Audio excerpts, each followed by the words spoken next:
OTT చూసే ముందు ఓసారి ఇటు చూద్దాం. పూర్తి వివరాలకు చదవండి రేపటి సాక్షి దినపత్రిక.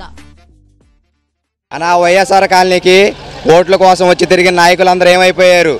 ముసలోళ్ళు నడుస్తా రోడ్డు పక్కనే పడిపోయిన వాళ్ళని తీసుకెళ్ళమన్నా కానీ వీడియోలు సెల్ ఫోన్లు తీసుకుని ఆటోలు ఎక్కి ట్రాక్టర్లు ఎక్కి ఫోటోలు తీసుకుంటా వీడియోలు తీసుకుంటా వస్తున్నారే కానీ పడిపోయాడు పాప మీ ముసలైనా తీసుకెళ్ళంటే ట్రాక్టర్లో ఖాళీ లేదని చెప్పేసి వెళ్ళిపోతున్నారు. గవర్నమెంట్ వాళ్ళు పెట్టారు, ఎవరు పెట్టారు? బోట్లోళ్ళు వచ్చారు. బోట్లోళ్ళు వచ్చి వాళ్ళే 8 మంది 9 మంది బోట్లో ఎక్కి కూర్చుంటే డ్రెస్సులు వేసుకుని కింద నడిచేవాడు నడవలేనోడు మనుషులు ఎక్కడికి వెళ్తారన్నా? ఎవరు ఎక్కించుకుంటారు? వాళ్ళనే ఎవరు ఎక్కించుకుంటారు? వచ్చారు వాళ్ళే 8 మంది ఉంటున్నారు. ఒక్క మనిషిని లెగలేని మనిషి ఒక్క మనిషి ప్రెగ్నెన్సీ పిల్ల ఒక్క పిల్ల ఉంది తీసుకెళ్ళన్నా కానీ ఎవరిని ఎక్కించుకోవట్లా. ముసలాయన నడవలేక ఎక్కడ వైఎస్ఆర్ కాలనీ ఉంది తాగే నీళ్లు ఒక వాటర్ బాటిల్ కోసం ఎక్కడ వైఎస్ఆర్ కాలనీ ఉంది, ఎక్కడ సొరంగం చిట్టినగర్ ఉంది, ఎక్కడికి వెళ్ళాలి? నెట్టుడు బళ్ళు మీద అక్కడ నుంచి వాటర్ క్యాన్ 20 లీటర్ల వాటర్ క్యాన్ని భుజాన్ని వేసుకుని మోసుకొచ్చుకున్నారు. ఎందుకు వచ్చిన బాధలు? ఎన్ని కిలోమీటర్లు తీసుకురావాలండి? 20 కిలోమీటర్ల నుంచి ఇది మొత్తం ఎంత ఉంటుందని 15 ఉంటుంది అన్నది. ఇక్కడ నుంచి చిట్టినగర్ సొరంగం వైఎస్ఆర్ కాలనీ చివరి నుంచి చిట్టినగర్ సొరంగం మోసుకుని కొండెక్కి తెచ్చుకోవాల్సిన అవసరం ఏంటన్నా? ఏమైపోయారు నాయకులందరూ? ఓట్ల కోసం ఇంటింటి తిరిగారు. మేము వచ్చేస్తాం. వైఎస్ఆర్ కాలనీ మొత్తం టీడీపీకే కట్టుబడి ఓట్లేసింది. బొమ్మసాని సుబ్బారావు అన్నకి ఆయన మీద నమ్మకంతో వేశారు. అక్కడికి వచ్చేసి వంతుని మీద కూర్చుని మీటింగాలు పెట్టుకుని అక్కడ కూర్చుంటే ఇక్కడ నీళ్ళలో తిరిగేవాళ్ళు ఎవరన్నా? ఇక్కడ ఉన్న ఎమ్మెల్యే రాలేదా? ఏ ఎమ్మెల్యే ఇక్కడికి వచ్చి ఎంట్రన్స్ లో వచ్చేసి ఏ ఎమ్మెల్యే రాలేదు.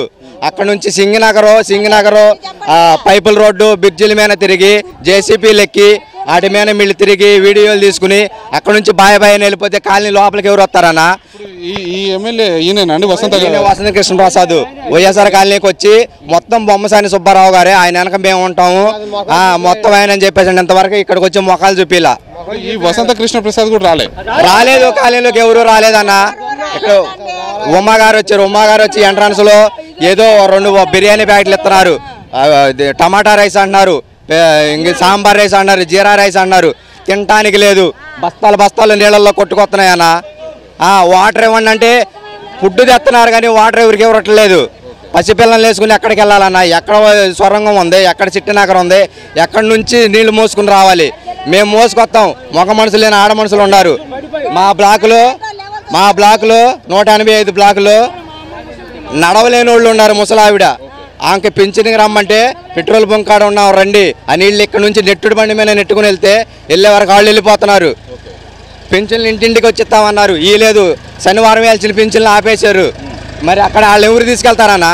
ఇప్పుడు ఒక మనిషి నడవడానికే ఇబ్బందిగా ఉంది. చూసుకోవచ్చు. వసంత కృష్ణప్రసాద్ కు ఓటేసినటువంటి నాతో పాటు ఇక్కడ ఉన్నటువంటి వైఎస్ఆర్ కాలనీలో ఎవరికి కూడా కనీసం సహకారం అందలేదు, వరద సాయం అందలేదు, కనీసం తినడానికి తిండి లేదు. 20 కిలోమీటర్ల దూరం ఉన్నటువంటి చిట్టినగర్ సొరంగ మార్గం నుంచి తాగునీటిని భుజాల మీద పెట్టుకొని నడుచుకుంటూ వెళ్ళి వస్తున్నామని చెప్పేసి ఇక్కడ వసంత కృష్ణప్రసాద్ టీ షర్ట్ వేసుకున్నటువంటి టీడీపీ సానుభూతి పరుడే చెప్తున్నటువంటి పరిస్థితి ఉంది. సమాధానం చెప్పాలి.